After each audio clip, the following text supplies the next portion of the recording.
Okay, look, we're going to drop this now. Very important. Drop it from a height. 1, 2, 3. You break I love it the way it just busts like that. Bust. I believe that cooking great food can be just as much fun as eating it. More, more, more, more, more. And to prove it, I'm taking the dishes we most love Oh, look at that. and going all out to make them even better. I'm excited, dude. Me too. These are recipes made to make you happy. That's what I'm talking about right there. From classics we've grown up with Oh, my. to proper feasts for special occasions. Absolutely gorgeous. Milk, in you go, big boy. Just a little bit. Stop. Because once in a while, we all deserve a treat. So welcome to the wonderful world of comfort food. Will you put this on the specials board, Dad? I will. I'm going back to do it now. Oh, yeah.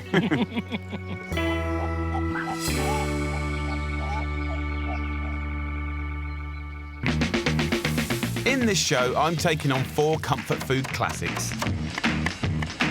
Chicken Kiev, filled with garlicky butter and crispy bacon bits. Gorgeous. I love the simplicity of it. It's really, really good. An Italian favourite, spaghetti vongole. Now look in there, you can see all of these just popping open. Pop, pop, pop, pop.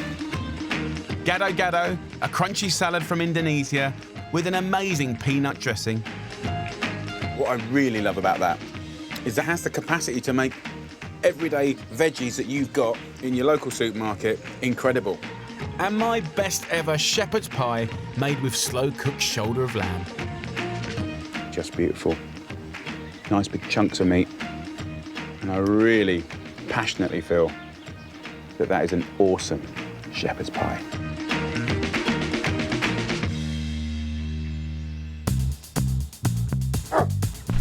First up, Chicken Kiev, something you don't often see on a menu these days.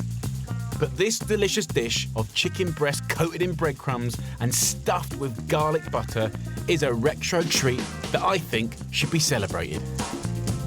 When I was a kid, I learned how to make Kievs by watching my dad in the kitchen of his pub. So I've asked him over to help me show you how to do my version of this 80s classic. Me and my dad, we're going to cook it up. We love Chicken Kiev. When I was about 5 or 6, I remember you making hundreds of these a week in the pub. You used to help me. Customers went crazy for it. We're bringing it back, we're giving it love, but also we're putting a few little twists on it as well. And I think actually, before we even get onto the chicken, it's all about the garlic butter, which is a brilliant thing to learn. Dad taught me how to do it back in the day, but I want to take it on to the next level. My little twist at the beginning is smoked bacon. And as you know, in life, if you want it to get a little bit better, a bit of smoked bacon does that. Fry 6 rashers on a medium heat until they turn crisp. The bacon will add a wonderful smoky flavour to the garlic butter. I love the smell of bacon. And will give my Chicken Kievs a surprise crunch in the middle. Dad, you like to chop some parsley for me? Yeah, sure. Whenever you're making garlic butter, I think it's always worth doing a big batch and freezing any that you don't use. So I'm making this with 2 whole packs of butter. Chop up half a bunch of parsley and as much garlic as you fancy. I'm using a whole bulb. Dad, can I just borrow that knife for a second? We're sharing, it's like the old times, sharing. I'll take this end off. What's beautiful, if you get the chance to grow some garlic, please have a go, because actually, if I just take that off, I think people don't realise that when you grow your own garlic, you don't just get that kind of dried up bit like this, you get this whole bit. So actually, I'm just gonna finely slice this part here. Shall I jump on this? I might as well while I'm here. So Dad, if you could just turn that bacon for me.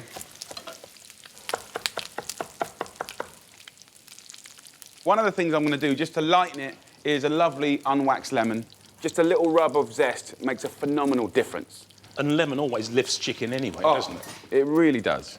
So parsley and garlic goes in. I've got another little tweak, cayenne pepper. And cayenne pepper was really popular in the 80s, wasn't it? Yes. We used to put it on prawn cocktails and all those. Cocktails, egg mayonnaise, that type of thing. Yeah. So a nice little pinch just to give it a little kick up the backside. Season, then get the bacon ready to go in too by chopping it up finely. Chicken Kiev was one of those things, it was on a lot of restaurant menus. Yes, it was a staple, if you like. But then, like a lot of things that got popular, they get taken into mass production, and the chicken went from good chicken to rubbish chicken. Well, reformed chicken. Yeah. So I think it's time to bring it back, Dad. Because it is a great dish, isn't it? It's a fantastic dish. Add the little crispy bits of bacon to your butter and then mash it all together. This butter will be good on meat, fish. Yeah, a nice steak, even a Sunday roast chicken. You could put some butter in Under between the the skin and the meat. Brilliant, yeah. And that would just give it a little twist. Yeah. Once the butter's combined, it's just got to be rolled up like a sausage. So, Dad, you show them how you showed me when I was like 8 years old. Oh, what, the roll? Right, OK.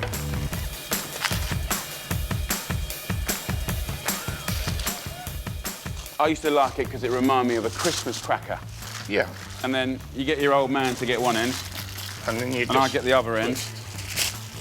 And then you just sort of just shape it. Pop that in the fridge for an hour, just to firm up. So look, I actually did one before Dad got here, and you can see, after all these years, pretty much the same. You taught me well, Dad. This garlic butter's been chilling for a while, so it's ready for slicing. Look into the heart of that butter, you can see all the herbs and the lovely bacon. It's a really nice flavoured butter. You want 2 thin pieces for each Kiev. Now I can roll this up, put it in the freezer for a year, 6 months, happy days. Next, the chicken breasts. The thing I'm pleased about is that you've left that little piece of bone on, because you finish your chicken and that's always lovely to nibble on at the end. The nice meat is around the bone. And often if you buy the chicken breast from the butchers, they'll leave the bone on, and it's called a supreme. In the supermarket, they normally lob it off. It doesn't matter if you do one or the other, but like Dad said, it looks a bit more premium and you've got a bit more nibblage. So guys, let me show you how to do this chicken. Here we've got a breast. That is the kind of skin side facing up. So nice and shiny. What I want you to do is turn it on its back, like that. And when you do turn it on its back, you'll notice there's a little fillet here. So we're gonna get that fillet, it's still attached, and we're just gonna pull that back like that, okay? And then what we wanna do is a little process to create a pocket. You get the tip of your knife, and you put it into the thick part of the breast, and you just run your knife down, and that is basically it. You can see I've just got the flavoured butter in my hand, and that pocket that I've made, I'm now going to jab that butter in. So can you see what I've done there? I've covered it up, and then we go back over with the chicken and back over with the fillet, and then we can turn it over, and we've got plump, stuffed, gorgeous chicken breasts. 2 lovely breasts by 2 lovely boys. So look, the next stage, I'm not even going to tell Dad what to do. He knows what to do. And this is a preparation that we would have learnt at college called pané, which is a French preparation for breadcrumbing. So flour kind of will stick to the outside of any meat or fish.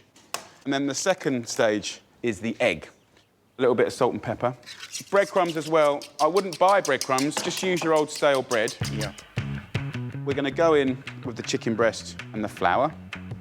Then I will pass it to Dad, and he will do the egg. And often in kitchens, you'd have a line of chefs doing one part of it. You generally wouldn't do it all yourself, because if I go from flour to eggs to breadcrumbs, then you end up with panéed fingers. So then Dad will put it into that plate, but by the time he's done that, I've come around here, and I do this. Just have a look at it, make sure there's no areas that haven't had their breadcrumbs stick to them, and then we're good to go. Thank you, Daddy. Okay, so cooking the chicken Kiev, you know, you can do it all in the oven. You can do it all in the deep fat fryer. Some people start them in a pan, like I'm going to, and then finish it in the oven. That way you get a really nice crumb and also a nice bake as well, which is good. So I'm going to just grab a little sunflower oil.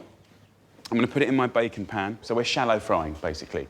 What I do, just to get a gauge on how hot it is, just take a piece of rosemary. When that starts to fry, you get a nice knowledge that it's kind of that frying temperature. So we'll just keep our ears open for that, and it will flavour the oil as well. To go with my Kievs, there's nothing I like more than a bit of mash. made with Maris Piper potatoes. But this time I'm adding an extra ingredient to make it even more tasty than usual. Broccoli. Broccoli mashed potato. Delicious, beautiful colour. It really works well with chicken, lovely white meat with those lovely pungent flavours. So broccoli mash is where we're going to go. Now here I've got a pan of boiling water. I'm going to chuck these potatoes in, take these little florets off, the flowers, and this. So many times chefs and people at home throw this away. Take the stalk off, slice it up into chunks, put those in with the potatoes, and we'll boil these for about sort of 10 minutes. And then for the last 5 minutes, then I go in with this, and that'll keep its colour, because the flowers don't take as long to cook as the stalks. I'm now ready for the first stage of cooking my chicken, which will guarantee a perfect crunchy coating on the outside of the Kievs. So as you can see, our little bit of rosemary in here has told us the oil's ready and raring to go. I'm going to go that shiny side of the breast down first, because that's our presentation side. Always put stuff in oil and just plop it away from you.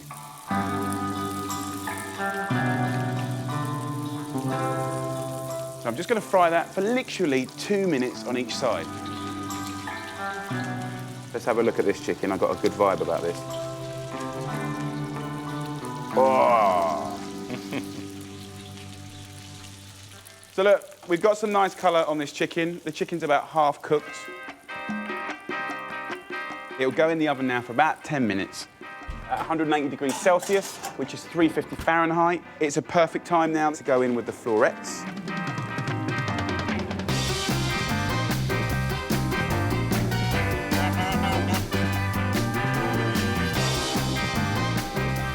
When the potatoes and broccoli are cooked, drain and leave them to steam dry. Then add a knob of butter and get mashing. You get a wonderful colour out of the broccoli. And have a little taste. Season it nicely.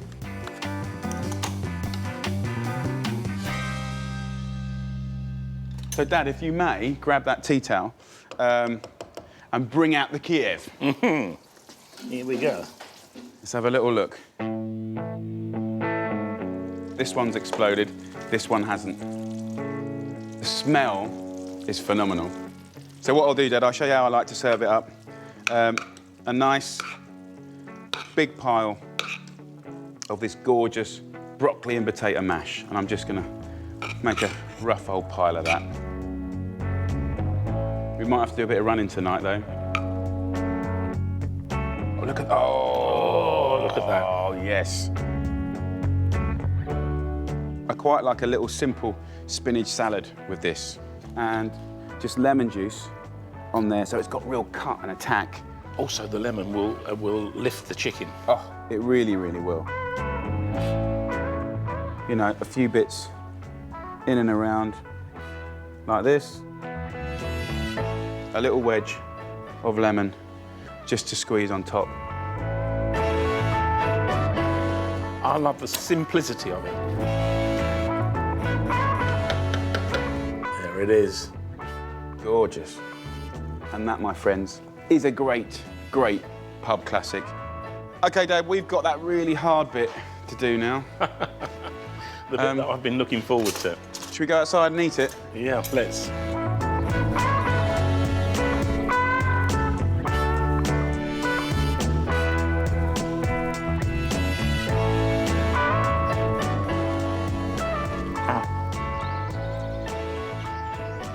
So good. It's really good. You get the crunch of the crunch on the outside, and then you get the crunch on the inside again. Yeah, I like the bacon in there. And the lemon is coming through. You even beat me at my own dishes. I'm not sure. I've got the bone I can have a little gnaw on. Go on. I'm keeping that for last. So good. I think it's time to bring back the Chicken Kiev, but a proper Chicken Kiev. That's for sure. Will you put this on the specials board, Dad? I will. I'm going back to do it now. Oh, yeah.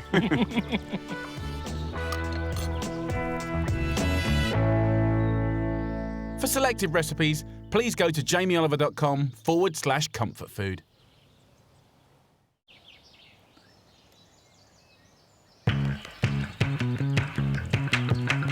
We all need a treat every now and again, so in this series I'm taking on some of our favourite dishes from around the world and making them as delicious as I possibly can. People of Italy, please forgive me, because sometimes that means taking a classic and giving it a little tweak. Next up, an Italian institution, spaghetti vongole. But I'm making my one a bit pinker than usual. The weather's nice, and when the weather's nice, I like to have a little glass of rosé. So I want to do spaghetti vongole rosé. So we're going to break some rules. Spaghetti vongole with wine and clams is always a joy to eat, whether or not you're making it strictly the traditional way. I totally agree that proper spaghetti vongole is bianco, which means white. That's garlic, olive oil, parsley, a little chilli, white wine and clams, and the spaghetti, of course. Really nice olive oil. But sometimes they offer in the restaurants rosso, red, and they'll put some cherry tomatoes or some tomatoes in there. Now, I'm doing neither because I want to do what I want to do. And right now, on a day like today, I like a bit of rosé. My blushing version of vongole might be a little cheeky, but for me, it's just too good not to share. Spaghetti vongole is an absolute comfort classic. I love it to bits. And the best thing as well is it's super, super speedy. And it's all about these things over here. Beautiful, fresh clams. Look at them. Absolutely incredible. And I think there's still a lot of people that don't know how amazing clams are, and this spaghetti dish is phenomenal. Spaghetti vongole is quite a few of my friends' favourite. And the nice thing is, really, it's all about making it for one or two people. So it's not about big crowds or big families. It's kind of about you, your partner, finding a corner and just sitting there and winding up a big old bowl of spaghetti. So 100 grams, roughly, per portion. And we're just going to get that in a nice handful like that, twist it, and into the water it goes.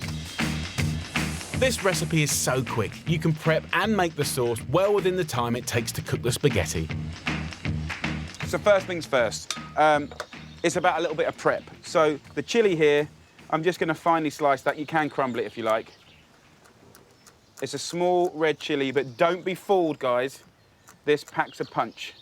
With the garlic, one per person.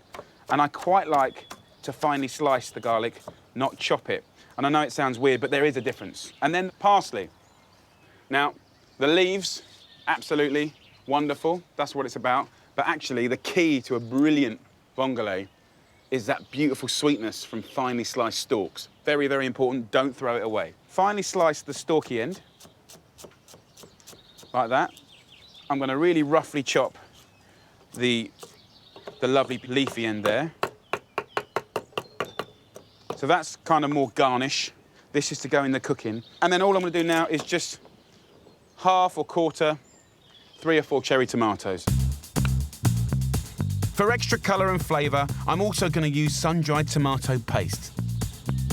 It is a fantastic ingredient. And traditionally, they would cut the tomatoes, they'd open them out, they'd salt them. Sometimes clever nonnas would chop it up and they put it on black stone and they just keep turning it every half an hour and create this amazing sun-kissed paste. This stuff does give a big bang for its buck. It is sweet. I think the sweetness works really well with the wine. So let's just start off traditional and then let's just take it to rosé vongole. It's gonna be incredible. When you've got everything prepped, just double check your clams. You want all of them tightly shut at this stage. Make sure there's none that are open. If there are, just discard them. Yes, the meat is delicious, but really it's about the juice. It's all about the juice. So the last thing we want to do is overcook these. There's a lot of old wives' tale about shellfish and food poisoning and this and that and the other. And there's just so much more chance of getting food poisoning from dirty beer glasses, honestly. So, you know, don't cook the life out of them. Chefs don't do it, the Italians don't do it. We want to just let them open up, let the juices come out. Let's get cooking.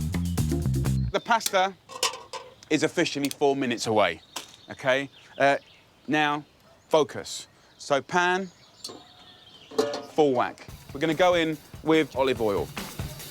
Gonna go in straight away with the garlic. That will fry straight away. And then we're going to go in with a chili. The chili's going to hit the oil, and that's going to fry it straight away. Then we're going to go in with the parsley stalks. In that goes as well. Shake, shake, and then in with 2 nice big handfuls of clams.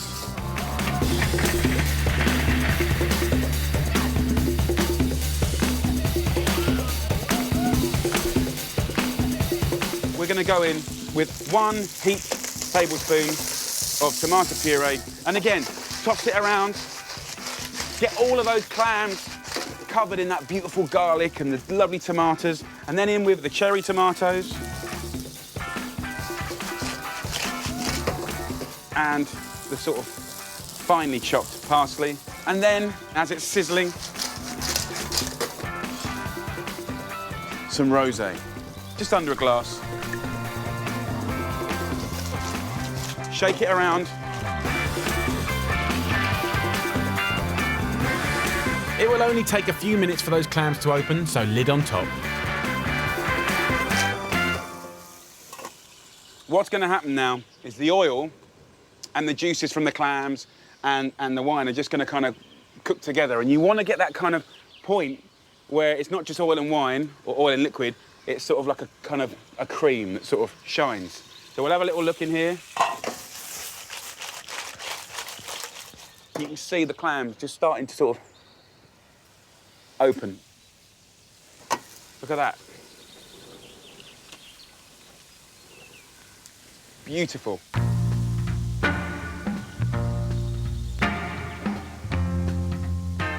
You can see all of these just popping open. Pop, pop, pop, pop.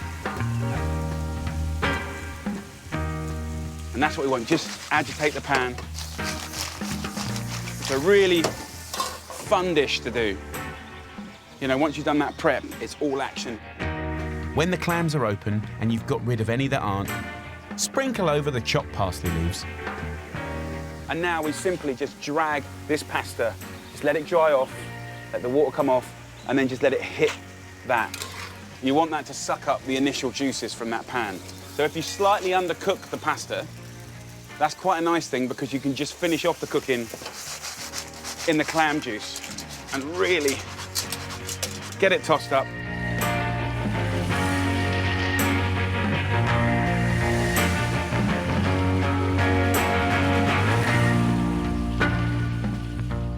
And serve it straight away. Drag the pasta onto the plate.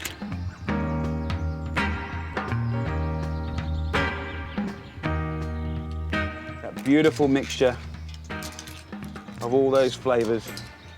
And then I might just finish that with just a little parsley. Just a little good extra virgin olive oil. Why? Because the Italians do. Come on, man, look at that. Seriously, what a cracking dish. And, you know, look, I think, look, I love the classic. I love the Bianco. I've made more portions of that than I care to even think about.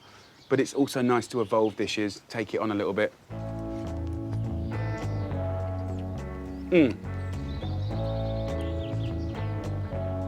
So good. Decadent, quick, pleasure to eat. Kind of sexy, you know, sexy, fast, proper, real cooking. You've got to get in there, hear it, feel it. It's quick. You've got to pull your finger out, otherwise you'll overcook the pasta. You know, you'll overcook the clams. Nice little twist on an absolute classic.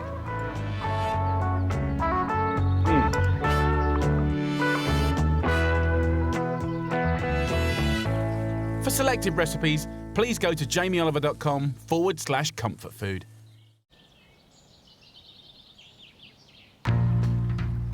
Every region of the world has its comfort food dishes that are cherished by the people who live there, but aren't so famous elsewhere just yet. My next dish is one of those. Originally from Indonesia, it's a real big hitter throughout Southeast Asia. I'm going to make gado-gado, which is basically a supercharged salad with the most incredible dressing. And before you think, oh, salad, a bit boring, no way. Gado-gado is a street food favourite. At its heart is a truly delicious spicy peanut dressing that brings it all together. Like any salad, the exact ingredients are up to you, but this one is always a celebration of different colours, flavours and textures.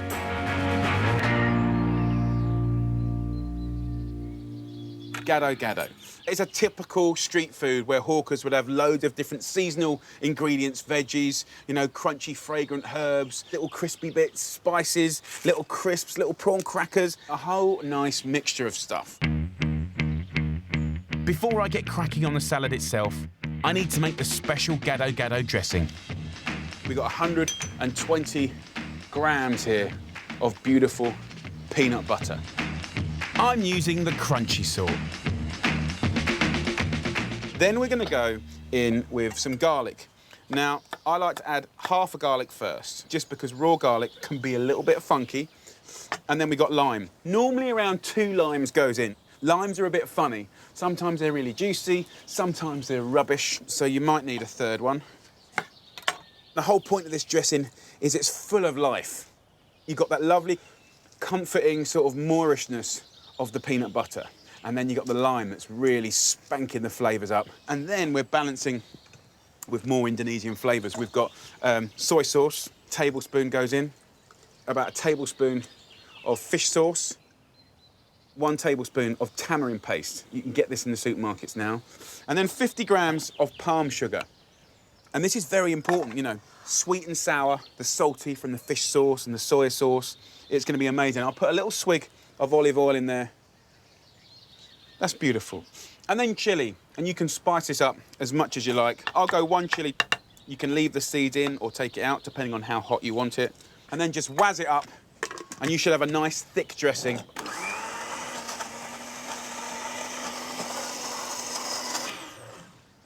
Okay, let's have a little taste.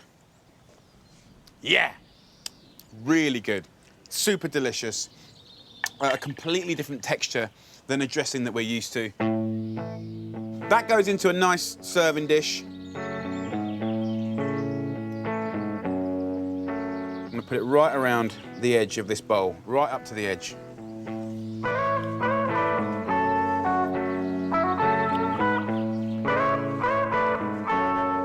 It's also fun to coat individual bowls so people can find a surprise at the bottom of their dish and then mix it all up for themselves. So look, there is our dressing, okay? We've now prepped a nice little bowl to receive beautiful things. Next, the salad. You can really kind of make it your own depending on what's available in the markets. I've just had a little pick in the garden, I've got stuff in the fridge. You know, classically you'd have a lot of the Indonesian cabbages. We've got some bean shoots here, we've got some really lovely spinach, some beautiful red cabbage. You know, you can pick this stuff up everywhere.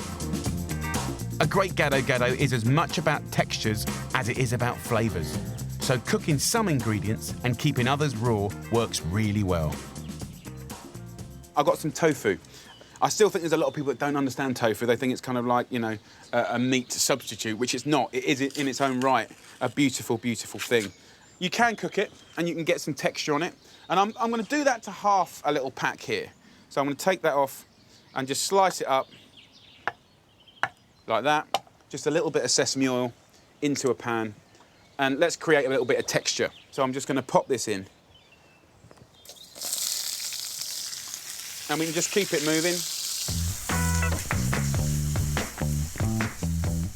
My other cooked ingredients are boiled eggs, cut into quarters, and new potatoes, perfect for soaking up all the flavours of that dressing. It doesn't have to be a specific size, but kind of nice mouthful sort of pieces, so don't make it too big. Now the raw stuff. And for me, the key here is variety, both in the ingredients and in the way you cut them. Use everything you've got. Your knife, your mandolin, speed peeler, crinkle cutter if you have one.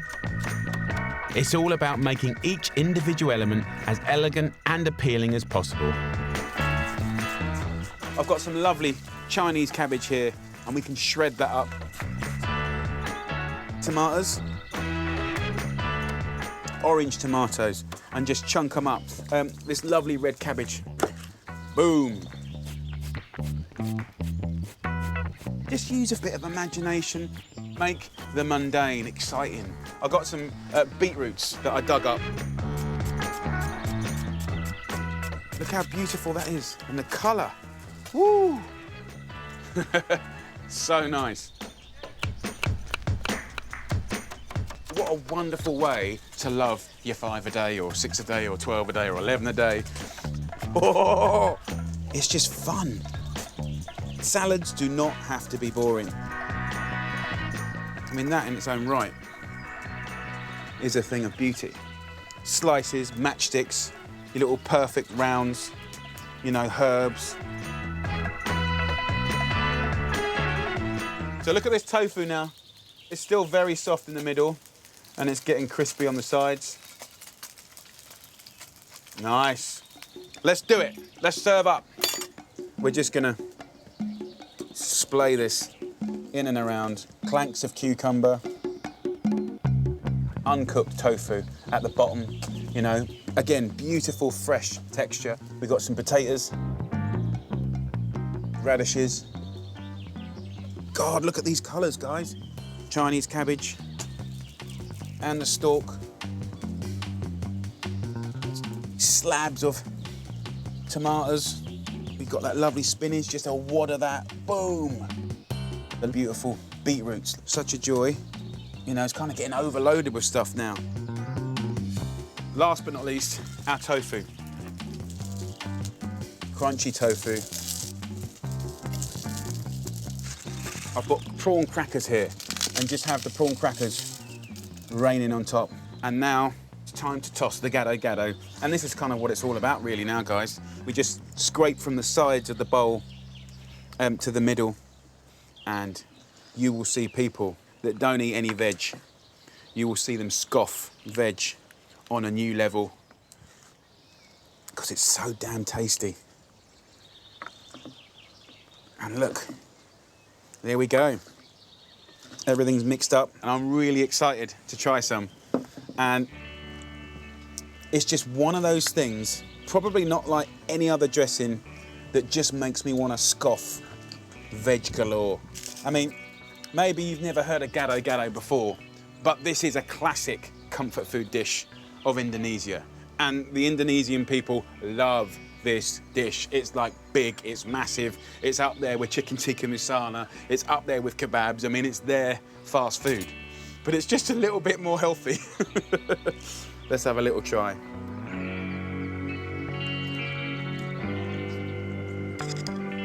Oh, I just love it. Everything food-wise is happening in that mouthful. And it's so tasty. What I really love about that is it has the capacity to make everyday veggies that you've got in your local supermarket incredible. So, you know, next time you go shopping and it's the same old, have a go at this and you'll be buying things that you've bought before but not tasting like this, that's for sure. Oh, absolutely gorgeous. For selected recipes, please go to jamieoliver.com/comfortfood.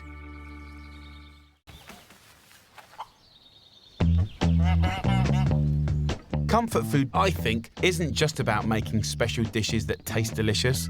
It's about creating memories for your loved ones and taking pleasure in the process of cooking for them.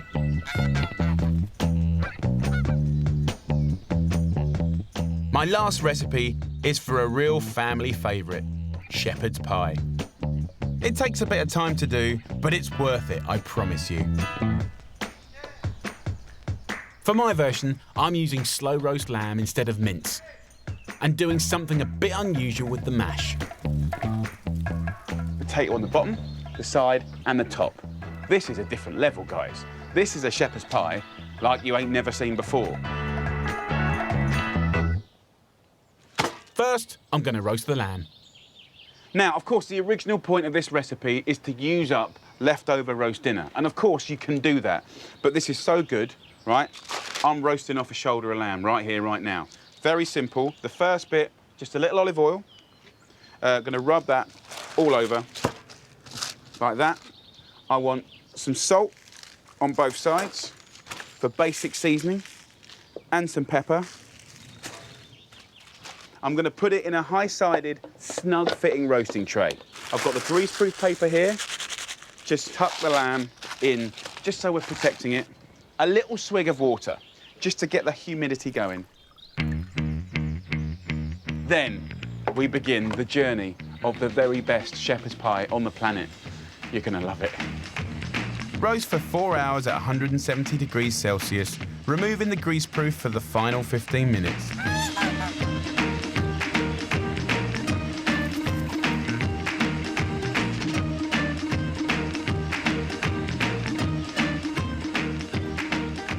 Look at that. And it's sizzling. That is proper, tender, incredible meat. Drain off the fat, you'll need some later, but reserve the meat juices. This is all the good stuff, all the sticky stuff. This is absolute mega flavour right here. So instead of like creating another bit of washing up in another pot, let's put this pan on the heat, and I'm gonna start adding my veggies. Roughly chop 4 red onions and put them into the pan with some bay leaves and fresh rosemary. You can see all the sticky goodness already starting to come off the bottom. Dice and add in 4 carrots, 4 sticks of celery and 1 swede. Then fry for 20 minutes. I really want to get nice chunky veg in this shepherd's pie, no puny bits. I don't want it all to merge into one. I want chunks of onion, chunks of carrot, chunks of swede. It's going to be good. Lovely. As this cooks down and caramelises, let's get amongst it with the gorgeous lamb. As you can see over here, we've got a big old bone in there. That's flavour. Well, we'll have that. Let's pull all the meat off the bone. Every last bit of it. Just falling apart. Not quite mincemeat, is it? The normal kind of ritual of making shepherd's pie is using mincemeat. Look, we all do it, and most people do it very, very well. It's time for change. You'll see why. The skin is incredible. It's shardy and thin, and that's what you get when you get 4 hours of cooking. And keep it all. It's gorgeous. Sprinkle the veg with a heaped tablespoon of plain flour. So we'll mix that in. This is going to give you the thickening for the gravy. We want a little bit of body to that gravy. We don't want like broth rolling around the plate, okay? And then I'm going to go in with the pulled lamb. What I love about this is it's not mincemeat. It's not uniform. You'll get big bits, small bits, and we'll just cover it with water. About 1.5 litres goes in. That will start removing all the sticky goodness off the bottom of the tray and up the side of the tray. It's going to be like a natural gravy browning. Add the biggest bones from the roast.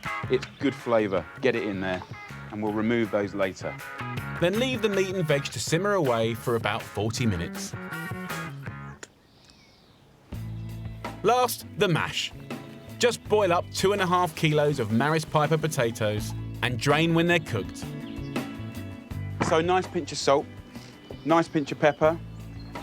We're going to go in with a good knob of butter or 2.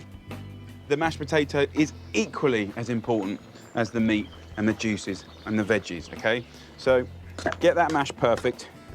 I'm not putting any milk in, no way. No big lumps. I've got one last thing I want to do to the mashed potato. This is a bit of extra colour and seasoning going on. About 50 or 60 grams of lovely cheddar goes in like that.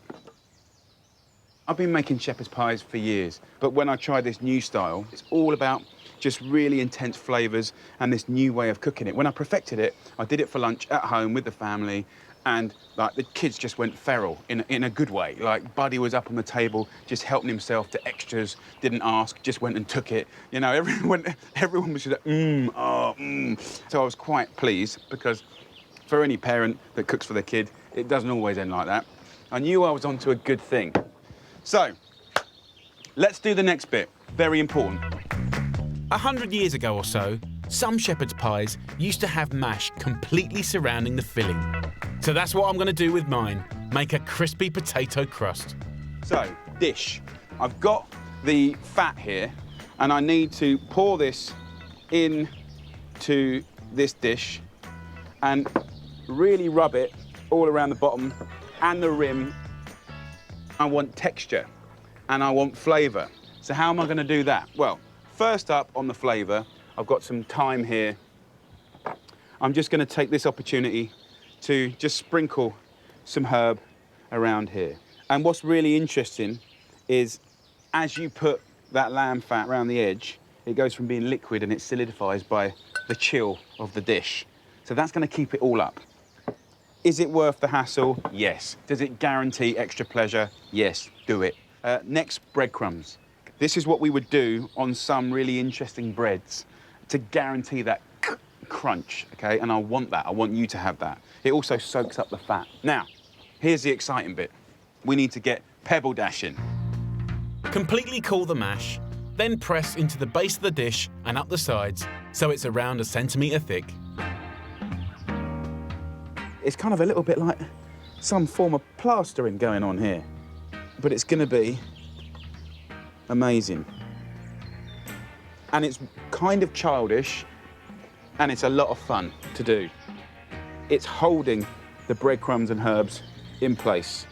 So just push it down like that, and then it's stuck there until it enters one's mouth. Okay, so base done. Since I've done this, I have never, and I will never, ever make shepherd's pie the same again. Now back to the filling. Separate out the meat and veg using a colander and remove the bones and bay leaves. As you can see, this is still quite a wet stew, right, in a nice way. This is going to give us and guarantee us two things: delicious gravy and the perfect dense thickness of the meat. You can put that pan back on the heat and you can just reduce it to the thickness that you like, turn it off and just reboil it later. Then we're going to go into here. You can see it's not wet now, the meat is tender. You don't want the liquid eating into the potatoes because it ain't going to go crispy. So that's what's important about that last procedure that we did. And then there's that last bit, but the traditional bit, the topping. So I'm just going to push this down like that and then do a little bit of crimping action. You want your thumb and forefinger and your forefinger. Those three together make a nice little triangle. And when you pinch it, try and pinch it into a nice shape. Push it like that. At this point, you've done all the hard work. So now you just want to start blinging it up and showing off a bit. Sprinkle with grated cheddar cheese, more breadcrumbs, and some fresh herbs which have been lightly oiled to stop them burning. That, my friends, is a thing of beauty. Come on. Bake at the very bottom of the oven at 200 degrees Celsius for 1 hour and 10 minutes, or until crisp and golden.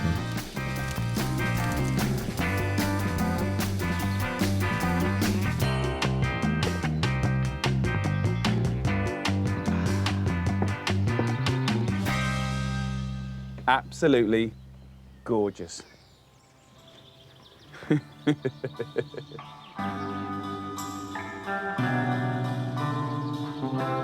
Oh, look at that. You can see it's crispy around the edge, right on the top. You know, there's crispy bits everywhere, 360. We do love a bit of peas with shepherd's pie in our house. Some nice greens, and then just the gravy.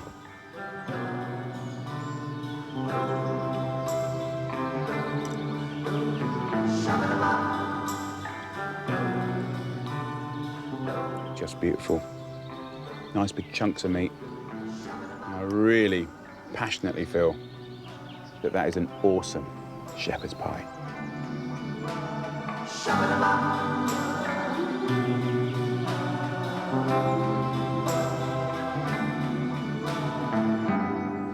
For selected recipes, please go to jamieoliver.com/comfortfood.